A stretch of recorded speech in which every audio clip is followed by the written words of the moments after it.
Yeah, Nate Saint was a pilot, so he flew over the jungle looking for those little thatched roofs until they spotted a small village. There they said, that's going to be our target. Let's begin to pray over that. We claim that for Jesus. They would fly over dropping gifts, buckets of gifts, shouting out of the plane little phrases that they had learned. Greetings, friendly statements.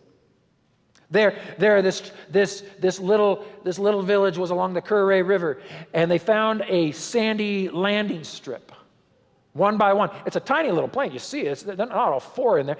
One by one, Nate ferried the missionaries in. Their first task was just to build a tree house, something they could hole up in and base their kind of a mission center, a little tree house. Their initial contact with the little village was two women and one man that just popped out of the jungle. They met them. They sat on the little beach next to the airplane. They shared food. They gave the man a ride in the airplane. They gave gifts and tried to communicate. And then they waited. They waited. For 2 days, they waited. 2 days later, from across the river, two women stepped out of the jungle into the river. Jim and Pete both stepped into the river to greet them and to give them gifts, to make another contact. Stepping into the river, they heard a cry behind them. They turned around to see from the jungle emerge these Aka warriors with their spears. Jim had a gun. But it had been agreed upon by every one of those missionaries that they would not use a gun, their gun, on someone that didn't know Jesus.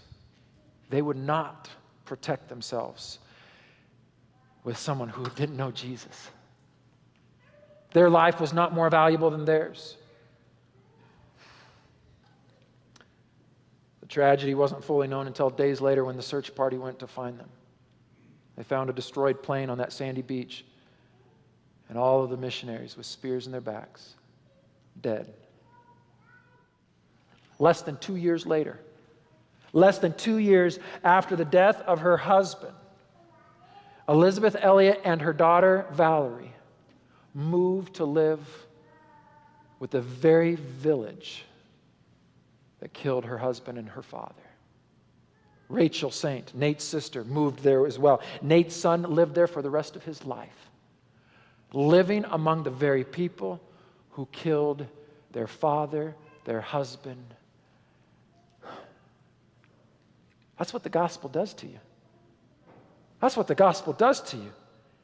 It changes the way you respond.